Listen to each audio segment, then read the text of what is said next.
जिसने इस गेम का मजा ले लिया ना, समझ लो उसके मजे आ गए हैं। क्योंकि जब आप पहली बार कोई अपना खुद का गेम बनाओगे ना और वो सक्सेसफुली एग्जीक्यूट होगा तो मतलब खुशी जो होती है ना वो अलग लेवल की होती है। जिसने बनाया होगा तो उसको एक अलग लेवल की खुशी हुई होगी, ठीक है, वो उसी को पता होगी। तो अगर आप भी उनमें से हो जिसने पहली बार बनाया तो गाइस वीडियो को लाइक जरूर करना। और अब हम बढ़ने वाले आगे अपने सी ट्यूटोरियल के अंदर और आज से मैं शुरू करवाने वाला हूँ आपको स्ट्रिंग, ठीक है। तो आज अपना 18वां जो ये ट्यूटोरियल है, नहीं यूट्यूब पे जो नंबरिंग चल रही है वो अलग चल रही है, पर यहाँ पे अब 18वां ट्यूटोरियल है अपना। और 18वां जो है मैं आपको कराऊंगा स्ट्रिंग। तो स्ट्रिंग को करने से पहले मैंने आपको काफी सारी चीजें करवा दी थी जो कि आपको इस ट्यूटोरियल के अंदर आज की वीडियो में काम आएंगी। तो बिना किसी देरी के चलिए गाइस शुरू करते हैं। वेलकम बैक गाइस, आप सभी लोगों का एक और ब्रांड न्यू वीडियो के अंदर। और आज की इस वीडियो के अंदर मैं कराने वाला हूं आपको स्ट्रिंग सी के अंदर कैसे यूज करी जाए, समझे। तो हम स्ट्रिंग की बात करेंगे और स्ट्रिंग को कैसे यूज करना है सी के अंदर उसको जानेंगे और सीखेंगे। और आज हम एक और नई लाइब्रेरी के बारे में देखने वाले हैं। string.h नाम की लाइब्रेरी है जिसको हम आज देखेंगे कि वो कैसे काम करती है। और स्ट्रिंग के बारे में अब हम चर्चा करने वाले हैं। और स्ट्रिंग की अब काफी सारी वीडियोस आने वाली है। मतलब ये नहीं कह रहा मैं काफी सारी, शायद 2 वीडियोस हो, 3 हो, या क्या पता एक ही वीडियो में निपट जाए, पर एक वीडियो में निपटने वाली नहीं है। स्ट्रिंग कोई इतना छोटा टॉपिक नहीं है। आपको मैंने एरे करवाई थी ना, तो ये एरे का एक दूसरा हिस्सा मान के चलो। देखो मैं आपको एक स्ट्रिंग के बारे में थोड़ा सा बता देता हूँ। देखो अब मैंने आपको एरेज कराई थी, तो एरेज में क्या था, काफी number of integer floats character हम स्टोर करवा सकते हैं ना। एक बक्से के अंदर हम काफी सारे इंटीजर फ्लोट और कैरेक्टर स्टोर करवा सकते हैं, है ना। तो एरे कैसे काम करती है मैंने आपको बता दिया है। एरे कैसे काम करती है, देखो अगर मैंने इंटीजर की एरे बनाई है और उसके अंदर 1 2 3 4 5 6 नंबर स्टोर हो सकते हैं, ठीक है, वेर, और इसके अंदर 6 नंबर स्टोर हो सकते हैं। तो ये क्या करेगी, ये रैम में पहले ही जगह एलोकेट कर ले। कितनी, देखो मैं बताता हूँ। अभी एक इंटीजर आपका मान के चलो 2 बाइट ले रहा है, ठीक है, 2 बाइट ले रहा है, ओके। तो 6 इंटीजर कितने लेंगे, 12 बाइट, 12 बाइट, ठीक है। तो मान के चलो, मान लो ये 1002 पे है, ठीक है। तो इस वाले इंटीजर ने 2 बाइट ली तो ये 1004 पे होगा, ठीक है। और ये वाला 1006 पे होगा, ये वाला 1008 पे होगा, ये वाला 1010 पे होगा, और ये वाला 1012 पे होगा, ठीक है, 1012 पे होगा। तो ऐसे ये सीक्वेंस में एरे बनती है, ठीक है। तो अगर इसका ये एड्रेस है, साफ सीधी बात है, देखो ये एड्रेस है इनके हर ब्लॉक के, ठीक है। तो मेनली जब आप वेर का यूज करते हो ना, वेर, तो इसमें ये ऑटोमेटिकली पहले वाले का एड्रेस उठाता है और बाद में बाकी के एड्रेस ही अपने आप ले लेता है जितनी इसकी लेंथ होगी, ठीक है। और अगर इसके अंदर मैं 5 सेव करूँ, इसके अंदर मैं 6, इसके अंदर 7 8 9 और 10 अगर मैं डाल दूं तो इनके अंदर नंबर भी आ गए हैं। अब अगर मैं एक इंटीजर का पॉइंटर बनाता हूँ, यहाँ पर इंटीजर का पॉइंटर मान लो मैं स्टार और यहाँ पर मैं ए बनाता हूँ, ठीक है। ये इंटीजर का पॉइंटर बनाया और इसके अंदर मैंने डाल दिया वेर, ठीक है। अब वेर कोई वेरिएबल तो है नहीं सीधा कि भाई जैसे कि मैंने वेर डाल दिया डायरेक्ट, तो वेर तो कोई वेरिएबल है नहीं, है ना, क्योंकि वेर क्या है, एक एरे है। तो एरे भी इंटरनली एक तरीके से पॉइंटर की तरह काम कर रही है। जब आप इसके अंदर वेर डालोगे ना, तो इस ए के अंदर ना, इस ए के अंदर स्टोर हो जाएगी वैल्यू किसकी, इसके एड्रेस की, इसके पहले वाले इंडेक्स आइटम के एड्रेस की, ठीक है। पहले वाले आइटम के एड्रेस की वैल्यू इसके अंदर सेव हो जाएगी, ओके। अब हम अगर ए प्लस प्लस करेंगे, ए प्लस प्लस, ध्यान रखना ये ऑपरेटर है जो पॉइंटर में यूज होगा। आप A+1 मत करना, A++, ठीक है। A++ करने पर ये ऑटोमेटिकली अगले वाले पॉइंट पे चला जाएगा, ठीक है। जैसे आप अब मान लो, जैसे आपने A को वेर की को डाला, उसके बाद अगर आप प्रिंट करवाओगे स्टार A, तो प्रिंट होके आएगा हमारा 5, ओके। फिर आप क्या करोगे, A++ कर दोगे तो जो पॉइंटर है वो उठ के 1004 पे आ जाएगा, ठीक है। और उसके बाद आप स्टार A करवाओगे तो फिर आ जाएगा आपका 6। तो उसके बाद फिर अगर आप A++ कर दोगे तो फिर पॉइंटर यहाँ से उठ के अगले पे चला जाएगा। और आपका जब आप स्टार A प्रिंट करवाओगे तो आपकी वैल्यू आएगी 7। ये स्टार ए मैं क्या कह रहा हूँ, स्टार मैंने आपको पॉइंटर्स की वीडियो में करवा दिया था कि पॉइंटर कैसे काम करते हैं। तो थोड़ा सा पॉइंटर का ओवरव्यू दिया है और एक चीज मैंने एक्स्ट्रा बताई है कि कैसे आप एक एरे को पॉइंटर में लेके जा सकते हो, है ना। तो अभी मैं आपको जो बताने वाला हूँ वो स्ट्रिंग बताने वाला हूँ। तो स्ट्रिंग क्या है, देखो स्ट्रिंग क्या है, स्ट्रिंग एरे है। स्ट्रिंग क्या है, एक एरे है। पर हम एरे को स्ट्रिंग क्यों कह रहे हैं, क्योंकि कैरेक्टर की एरे है जो, उसको हम क्या कहते हैं, स्ट्रिंग। साफ सीधी बात है, स्ट्रिंग क्या है, कैरेक्टर की एरे, बात खत्म। बहुत सारे कैरेक्टर्स को हम स्ट्रिंग कहेंगे। क्या कहेंगे, बहुत सारे कैरेक्टर्स को हम स्ट्रिंग कहेंगे। जब आप कैरेक्टर की अगर एरे बनाओगे CHAR, इसके अंदर मान लो मैं 5 अक्षर स्टोर करवाना चाहता हूँ और ये है N नाम की एरे, और इसके अंदर मैं क्या डालूंगा, इसके अंदर मैं डाल देता हूँ यहाँ पर देखो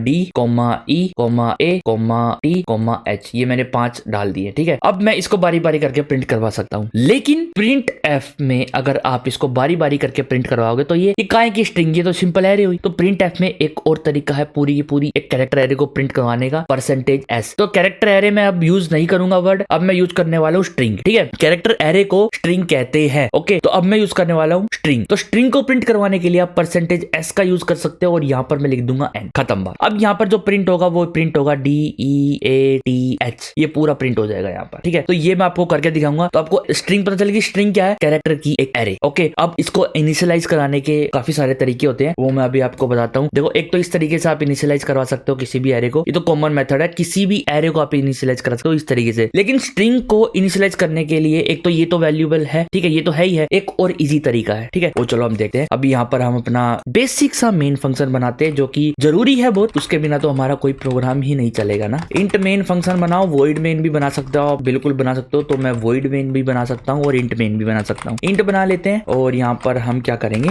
इधर से हम एग्जीक्यूट करेंगे, मतलब कि रिटर्न करेंगे, रिटर्न 0। ओके, तो अब हम यहाँ पे अपनी एरे का यूज करेंगे, सदुपयोग करेंगे अपनी एरे का। ठीक है, अब हम यहाँ पे स्ट्रिंग की बात करने वाले। तो स्ट्रिंग बनाने के लिए मैं क्या करूंगा, एक एरे बनाऊंगा, एक कैरेक्टर की एरे बनाऊंगा। यहाँ पर नेम नाम से मैं एक एरे बनाऊंगा जिसके अंदर मैं 5 या मान लो 40 कैरेक्टर सेव करवाने वाला हूँ। ठीक है, तो वो मैं एक एरे बनाना चाहता हूँ। ठीक है, अब इस एरे के अंदर आप वैल्यू जो डालोगे वो आप ऐसे भी डाल सकते हो डायरेक्ट। ठीक है, डायरेक्ट यहाँ पर आप डबल कोट्स का यूज करो तो स्ट्रिंग मानी जाएगी, सिंगल कोट का यूज करोगे तो सिंगल कैरेक्टर को इन्वॉल्व किया जाएगा सी के अंदर। इस बात का आपको ध्यान रखना है। ठीक है, अगर मैं यहाँ पे लिखता हूँ DEATH तो ये एक स्ट्रिंग बन गई और 4 अक्षर इसके अंदर जाके स्टोर हो गए हैं, 5 अक्षर। ठीक है, और अब मैं अगर इसको प्रिंट करवाऊं, देखो मैं प्रिंट f का यूज करूं और यहाँ पे मैं लिखूं %s मतलब की स्ट्रिंग। ठीक है, और यहाँ पे मैं नेम लिखूं और अब मैं सेमीकोलन लगा के अगर इस प्रोग्राम को रन करता हूं तो हमारे पास ये प्रिंट होना चाहिए। देखो हमारे पास ये सक्सेसफुली प्रिंट हो चुका है। ठीक है, अगर मैं यहाँ पे लिखूं डेथ स्पेस कोड, ठीक है, और अब मैं यहाँ पे अगर रन करूं इसको तो ये देखो हमारे पास डेथ कोड आ चुका है ना। तो अब हम स्ट्रिंग का भी यूज कर सकते हैं। आप इसको ऐसे भी लिख सकते हो या फिर आप चाहो तो इसको ऐसे भी लिख सकते हो जैसे मैंने आपको यहाँ पर लिखवा है। ठीक है, एक कैरेक्टर, तो उसमें आपको दिक्कत होगी। ठीक है, तो इसलिए मैंने वो वहां पे लिखवा के दिखा दिया। अब आपको एक सरल सा तरीका बता दिया कि आप एक स्ट्रिंग को ऐसे डिफाइन कर सकते हो। तो आपको अगर किसी का नाम सेव करवाना है तो आप इजीली करवा सकते हो, बहुत इजीली करवा सकते हो। ठीक है, अब बात करते हैं यहाँ पर स्ट्रिंग के बारे में थोड़ी सी और डिटेल के अंदर। अब आपको पता नहीं है यहाँ पर कि स्ट्रिंग की लेंथ कितनी है। ठीक है, क्योंकि जब हम इनिशियलाइज करते हैं किसी स्ट्रिंग को तो जितने भी हम स्टार्टिंग में वैल्यू देंगे वो इसकी जो लेंथ है वो ऑटोमेटिकली इसके अकॉर्डिंग सेट हो जाएगी। ठीक है, हो जाएगी सेट। अब यहाँ पे मेनली ना 2 तरीके होंगे आपके लेंथ निकालने के लिए। एक तरीका, आपको एक लाइब्रेरी इंक्लूड करनी पड़ेगी यहाँ पे, #include stdio.h नहीं string.h ये लाइब्रेरी आपको इंक्लूड करनी पड़ेगी। इस लाइब्रेरी को इंक्लूड करने के बाद आपके पास एक फंक्शन आ जाता है यहाँ पे strlen। ठीक है, strlen फंक्शन है। स्टर मतलब स्ट्रिंग की लेंथ निकालने का फंक्शन है और इसके अंदर हम अपने एरे को भेज देंगे और हमारे पास जो रिटर्न होके वैल्यू आएगी वो इसकी लेंथ होगी। यहाँ पे मैं एक इंट ले लेता हूँ और len में मैं इसको सेव करवा लेता हूँ। ठीक है, यहाँ पे मैंने ले ली। अब मैं चाहूँ तो इसकी लेंथ भी प्रिंट करवा सकता हूँ। यहाँ पे अगर मैं लिखूँ LENGTH लेंथ इज, और यहाँ पे मैं अगर %d करवाऊँ, यहाँ पे कोमा लिख के len को मैं प्रिंट करवा दूंगा। तो अब मैं अगर इसको रन करता हूँ तो इसकी लेंथ कितनी है आप एक बार सोचो, 1 2 3 4 5, स्पेस भी काउंट होगा, 6 7 8 9 और 10 की लेंथ है। तो देखो हमारे पास 10 जो लेंथ आ चुकी है। एक तो ये तरीका आपका निकालने का। ठीक है, और दूसरा तरीका जो है वो मैं आपको थोड़ा सा बाद में सिखाऊंगा क्योंकि वो एक टिपिकल तरीका है। उससे पहले मैं आपकी एक चीज दूर करने वाला हूँ, एक जो strlen फंक्शन है ये कैसे काम करता है इसके बारे में अब हम डिस्कस करेंगे। ठीक है, तो अभी मैं स्ट्रिंग के कुछ बेसिक बताने वाला हूँ आपको। अब किसी भी प्रोग्रामिंग लैंग्वेज में चले जाओ तो स्ट्रिंग के बेसिक तो सेम ही रहेंगे। ठीक है, तो यहाँ पे जो हमारी स्ट्रिंग होती है ना, मान लो ये हमारी स्ट्रिंग है। ठीक है, इसकी हमने 5 की लेंथ दी है। तो पहले में हमने D सेव करवाया, ये दूसरे में E, फिर A, फिर T और फिर H। ठीक है, ये हमने सेव करवा लिया, ये 5 की लेंथ होगी। लेकिन इसके बाद एक एक्स्ट्रा कैरेक्टर अपने आप लग जाता है स्ट्रिंग के बाद, वो है \0। इसका मतलब है, इसका मतलब आप क्या समझ रहे होगे, इसका मतलब है कि स्ट्रिंग यहाँ पर एंड हो गई है, स्ट्रिंग यहाँ पर एंड हो गई है। ठीक है, तो इससे आप खुद भी पूरी की पूरी स्ट्रिंग की लेंथ निकाल सकते हो। ठीक है, अब वो मैं आपको आने वाली वीडियोस में बताऊंगा कि स्ट्रिंग के बहुत सारे मैं आपको फंक्शंस भी बनवाने वाला हूँ, बहुत सारी चीजें करवाने वाला हूँ स्ट्रिंग के ऊपर। मैं कह रहा हूँ ना, स्ट्रिंग कोई छोटा मोटा टॉपिक नहीं है, बहुत बड़ा टॉपिक हो जाता है यार एक स्ट्रिंग। ठीक है, तो इससे आप लेंथ निकाल सकते हो। कैसे? देखो, आप एक लूप चलवाओ जो कि 1 से स्टार्ट करेगी, सिंपल 0 से या 1 से किसी भी चीज से स्टार्ट करवा लो। ठीक है, पहले वो इस कैरेक्टर को देखेगी, अगर यहाँ पे कैरेक्टर है तो वो एक आपको लेन नाम के वेरिएबल में प्लस कर देगी। जैसे पहले उसको कैरेक्टर पा गया D, फिर उसको E मिल गया, फिर वो फिर से लेन में प्लस कर देगी। ठीक है, और फिर उसको A मिल गया, गया, फिर वो फिर से लेन में प्लस प्लस कर देगी, फिर उसको टी मिल गया, फिर वो फिर वे लेन में प्लस प्लस कर देगी, तो लेन की वैल्यू कितनी होगी 4 हो चुकी है। फिर उसको एच मिल गया, फिर वो लेन में प्लस प्लस कर देगी, है कि नहीं, तो यहाँ पे 5 हो चुकी है। अब जब वो आगे देगी, आगे उसको मिलेगा ये। तो आप एक कंडीशन लगाओ, जब भी ये वाली चीज आ जाए, ठीक है, जब भी ये हो, इसका मतलब स्ट्रिंग एंड हो गई, और स्ट्रिंग एंड हो गई तो ब्रेक मार दो, लूप को क्या कर दो, ब्रेक मार दो। ब्रेक कीवर्ड का यूज नहीं करा था हमने, अब हम करने वाले ब्रेक कीवर्ड का भी यूज। ब्रेक मार दो उसको, और जैसे ही हमने ब्रेक मार दिया तो लूप बंद हो गई और हमारे पास लेंथ निकल के आ गई 5। राइट, बिल्कुल राइट। अब मैं आपको दिखाने वाला हूँ कि देखो ये जो कैरेक्टर है ना, जो मैंने बताया आपको, ये हर स्ट्रिंग के एंड में होगा, ऑटोमेटिक लग जाएगा ये, आपको ना तो ये दिखेगा कभी, ठीक है, और ना आपको लगाने की जरूरत है कभी, ये ऑटोमेटिक ही लग जाएगा हर स्ट्रिंग के एंड में। ओके, तो ये कुछ बेसिक्स है जो आपको पता होने चाहिए। अब मैं इस string.h वाली फाइल को हटा देता हूं और अब मैं अपना खुद का strlen फंक्शन बनाने वाला हूं, ठीक है। अब मैं इस फंक्शन का नाम दूंगा int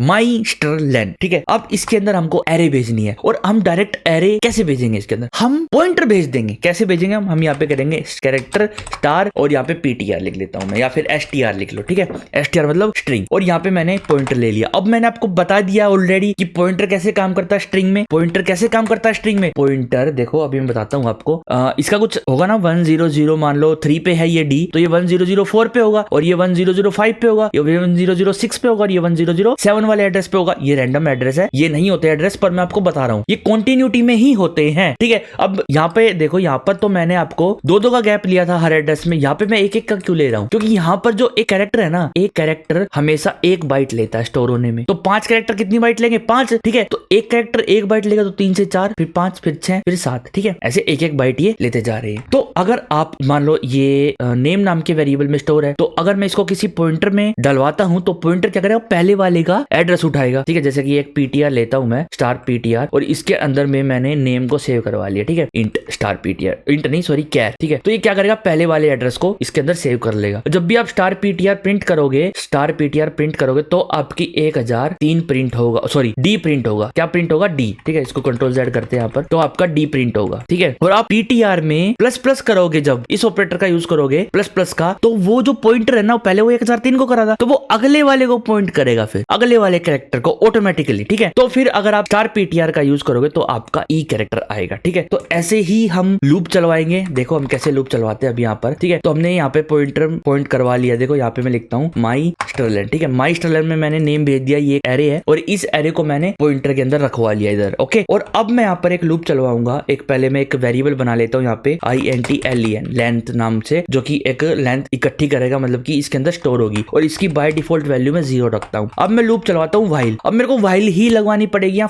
वैसे तो देखो फॉर लूप से भी आप ये काम कर सकते हो, ठीक है, लेकिन व्हाइल ये ज्यादा इजी कर देगा, क्योंकि अब हमें नहीं पता कि इसकी लेंथ कितनी बड़ी होगी, इसकी लेंथ कितनी बड़ी होगी, हमें नहीं पता, ठीक है। तो अब हम यहाँ पर सेट करने वाले कि अगर star ptr star str sorry ptr नहीं स्ट्रिंग इक्वल है किसके, \0 के, \0 के, ठीक है। तो ये मैंने बताया कि ये कब होगा, ये होगा स्ट्रिंग के एंड में, हमेशा स्ट्रिंग के एंड में, समझ रहे हो। और हम क्या करेंगे, हर बार str में प्लस प्लस करते रहेंगे, str में प्लस प्लस करते रहेंगे। अब देखो अगर आपको ये नहीं समझ आ रहा है तो मैं बहुत इजी तरीके से आपको समझाने वाला हूँ। अब मैं इस डेथ कोड को यहाँ से हटा देता हूँ, सिर्फ डेथ रखते हैं हम यहाँ पर। और अब मैं क्या करता हूँ, यहाँ पर लैन में प्लस प्लस कर देंगे हम, ठीक है। लैन भी प्लस प्लस होगा और str भी प्लस प्लस होगा, और यहाँ पर आखिरी में रिटर्न करवा देंगे रिटर्न len, ओके, रिटर्न करवा देंगे लैन। अब बताओ इसकी लेंथ क्या है, इसकी लेंथ है 5। तो क्या हमारे पास 5 आएगी, आपको क्या लग रहा है, 5 आएगी? बिल्कुल आएगी। देखो अब मैं अगर इसको रन करता हूँ तो हमारे पास लेंथ आई है 0। उसका रीजन बताओ क्या है? उसका रीजन है कि हमने देखो व्हाइल लूप में कंडीशन ही क्या दी है, हमने कंडीशन दी है व्हाइल लूप के अंदर कि जब str इक्वल होगा इसके तो लूप चलेगी। जब ये कंडीशन ट्रू होगी तभी तो लूप चलेगी ना। पर str तो स्टार्टिंग में किसके इक्वल है, d के इक्वल है ना भाई, है कि नहीं। तो यहाँ पर कंडीशन में थोड़ा सा चेंज करते हुए हम यहाँ पर लगा देंगे नॉट इक्वल टू, कि जब तक str इसके इक्वल नहीं हो जाता तब तक लूप चलवाओ, ओके। और ये कब आएगा, ये स्ट्रिंग के एंड में आएगा। और अगर अब मैं इस प्रोग्राम को रन करता हूं तो हमारे पास लेंथ क्या आई, 5 आई, ठीक है। तो ये देखो हमने वही strlen फंक्शन अपना खुद का बना लिया। ये जो strlen फंक्शन था ये ऐसे काम कर रहा है इंटरनली, अगर आप इसको देखोगे तो ये ऐसे काम कर रहा है, ठीक है। तो अब अपना खुद का strlen फंक्शन भी बना सकते हो जिससे आप पूरी की पूरी स्ट्रिंग की लेंथ निकाल के ला सको, ओके। तो एक बार एक काम और करता हूं मैं, अब आपको ये मैं वीडियो एंड होने से पहले आपको ये व्हाइल लूप जो मैंने करवाई है यहाँ पर ये एक बार समझा देता हूँ। मेरे को ऐसा लग रहा है कि आपको कहीं ना दिक्कत हो रही ये व्हाइल लूप करने में, है ना। तो यहाँ पर हम ब्लू पेन लेंगे, तो मैं फिर से उस व्हाइल लूप को लिखने वाला हूँ यहाँ पर स्टार, ठीक है, star STR not equal to \0, ठीक है। और यहाँ पर मैं ब्रैकेट बंद कर दूंगा और इसके अंदर हम क्या करेंगे, लेन को प्लस प्लस कर देंगे। लेन क्या अभी हमारा 0 है स्टार्टिंग में, और इसके अंदर हम STR को प्लस प्लस कर देंगे, ठीक है। यहाँ पे हम बंद कर देंगे और अभी देखो ये हमारी लूप है। अब इसको देखते जाना आप। जैसे ही मैं इसके अंदर एक एरे भेज रहा हूँ, ठीक है, स्टार्टिंग में है D, फिर है E, फिर है A, फिर है T, फिर है H। अब ये कोई भी नाम हो सकता है, कितनी बड़ी हो सकती है, तो मैं छोटा नाम लेके बता रहा हूँ। तो यहाँ पे है हमारा 1002, 1003, 1004, 5 एंड 6, ओके। 100 है साथ में। तो उसके अंदर क्या हो रहा है देखो, जब स्टार्टिंग में इसने क्या किया, STR के अंदर ये पूरी एरे सेव हो चुकी है, मतलब कि इसका पहले वाला एड्रेस सेव हो चुका है STR के अंदर। तो STR किसको पॉइंट कर रहा है अभी STR जो है वो इस वाले एड्रेस को पॉइंट कर रहा है। और स्टार STR का मतलब मैंने आपको बता ही रखा, स्टार का मतलब वैल्यू, मतलब इसके एड्रेस पे जो वैल्यू है उसको, समझे। स्टार STR का मतलब कि जो इस एड्रेस पे जो वैल्यू है उसको उठाओ D, ठीक है। तो जब मैं इसको पॉइंट कर रहा हूं तो ये वाली वैल्यू उठाई जाएगी। तो यहाँ पर मैं क्या कर रहा हूँ, स्टार STR का मतलब स्टार STR अभी क्या है, स्टार STR अभी D, ओके D। तो इसने D को चेक किया कि क्या D इसके इक्वल है, नहीं है ना, तो ये सिचुएशन यहाँ पे ट्रू हो गई। तो ये लूप चली अपनी, ठीक है। लूप चली तो लेंथ हमारी होगी 1, ये होगी हमारी 1, ठीक है, ये हमारी 1 हो चुकी है। STR प्लस प्लस हो गया, STR प्लस प्लस हो गया। ध्यान रखना क्या कह रहा हूं मैं, STR, स्टार STR नहीं, STR प्लस प्लस हो गया। और STR प्लस प्लस होने का मतलब मैंने आपको बताया कि वो पहले इसको पॉइंट कर रहा था ना, अब प्लस प्लस का मतलब है अब वो यहाँ से हटके इसको पॉइंट करेगा 1003 को, ठीक है। अब ये लूप फिर से कंडीशन चेक करेगी जैसे कि लूप चलती है, मैंने आपको बता रखा है। अब स्टार STR की वैल्यू है, जो स्टार STR है अपना, उसकी वैल्यू है अपनी E, ठीक है। अब वो E चेक करेगा क्या E इसके इक्वल है, तो भी नहीं। फिर से लेंथ प्लस हो जाएगी, लेंथ 2 हो जाएगी, और STR फिर से प्लस प्लस होगा, और ये फिर से जाएगा इस पर, फिर ये जाएगा इस पर, और फिर ये जाएगा इस पर। इतने में लेंथ जो हमारी 5 हो चुकी होगी, ठीक है, इतने में लेंथ हमारी 5 हो चुकी होगी। अब जब STR, जब H आ गया, अब H आ गया, H में इसमें है, अब लेंथ प्लस प्लस हो गई, 5 हो गई। फिर से STR प्लस प्लस हो गया। अब STR जब प्लस प्लस हुआ तो H के बाद जब स्ट्रिंग खत्म होती है, जहां पर भी हमने स्ट्रिंग बनाई थी, तो ऑटोमेटिकली उसके बाद एक \0 जुड़ जाता है, जो कि मैंने आपको बता रखा है। वो ना तो दिखता है, ना वो काउंट में आता है, ना आपको शो होगा कहीं, कुछ नहीं होगा, बस मैंने कह दिया वो जुड़ जाता है। तो मान लो वो जुड़ जाता है, ठीक है, वो जुड़ चुका है। अब जब STR प्लस प्लस हुआ तो इसने देखा यहाँ पर कि अगला कैरेक्टर तो ये है, ठीक है, और अगला कैरेक्टर ये है, तो स्टार STR के अंदर अब ये वाली वैल्यू आ चुकी है, STR के अंदर ये वाली वैल्यू आ चुकी है। ये एक कैरेक्टर है, ध्यान रखना, कभी आप सोचिए तो 2 है, ये एक कैरेक्टर है, ओके। अब यहाँ पर सिचुएशन हो गई फॉल्स, ठीक है, क्योंकि ये दोनों इक्वल हो गए और मैंने क्या किया, नॉट इक्वल टू, है ना। यहाँ पे सिचुएशन हो गई फॉल्स, और जैसे ये फॉल्स हुई ये लूप हमारी ब्रेक कर गई, और फिर यहाँ से हमने जो लेंथ हमारी 5 निकली थी वो हमने रिटर्न करवा दी थी लेंथ। तो ऐसे हमें लेंथ मिली थी, ऐसे व्हाइल लूप काम कर रही थी। तो मैंने आपको ये समझा दिया है कि कैसे ये काम करती है, ठीक है। ये लूप ना अब मैं बहुत सारे फंक्शंस में यूज करने वाला हूँ। सेम लूप यूज करूंगा, कॉन्केटिनेशन देखेंगे कि किस तरीके से काम करती है, मतलब 2 स्ट्रिंग है उनको आपस में जोड़ना है और किसी स्ट्रिंग को किसी दूसरे फंक्शन के अंदर भेजना है, तो वो सभी कैसे काम करती है वो सभी देखेंगे। और अगर आपको इनपुट चाहिए स्ट्रिंग में तो वो आप कैसे लेके आओगे, वो सभी हम डिस्कस करने वाले हैं अपनी आने वाली वीडियोस के अंदर। तो गाइज आज की वीडियो थी जो वो इतनी ही थी, और फिर मिलते हैं आपको नेक्स्ट वीडियो के अंदर। और अगर आपको गाइज वीडियो पसंद आई, स्ट्रिंग के बारे में समझ आया, ये स्ट्रिंग क्या चीज है, अगर आपको टिपिकल लग रही है तो कोई दिक्कत की बात नहीं, स्टार्टिंग में लगती है, ठीक है। आप वीडियो को 1 या 2 बार देखोगे ना तो धीरे धीरे आपको समझ आने लगेगा। 3 बार देखो, 4 बार देखो, कॉपी पेन लेके बैठ जाओ और देखते रहो जब तक आपको पर्टिकुलर समझ नहीं आ जाए। ना तो आपके पैसे लग रहे हैं, कुछ पैसा नहीं लग रहा आपका वीडियो देखने में, सिर्फ आपको वीडियो को रिवाइंड करना, मतलब पीछे जाना और दोबारा से चल जाएगी, ठीक है। तो इस वीडियो को लाइक करो अगर अच्छी लगी, और सब्सक्राइब करो चैनल को। एंड एक और चीज करना है जो कि मैं पहले बोल चुका हूँ, स्मैश दैट लाइक बटन, ठीक है। फिर मिलते हैं आपको नेक्स्ट वीडियो के अंदर। शेयर करो अपने दोस्तों के साथ इस वीडियो को। Bye bye, see you in next video.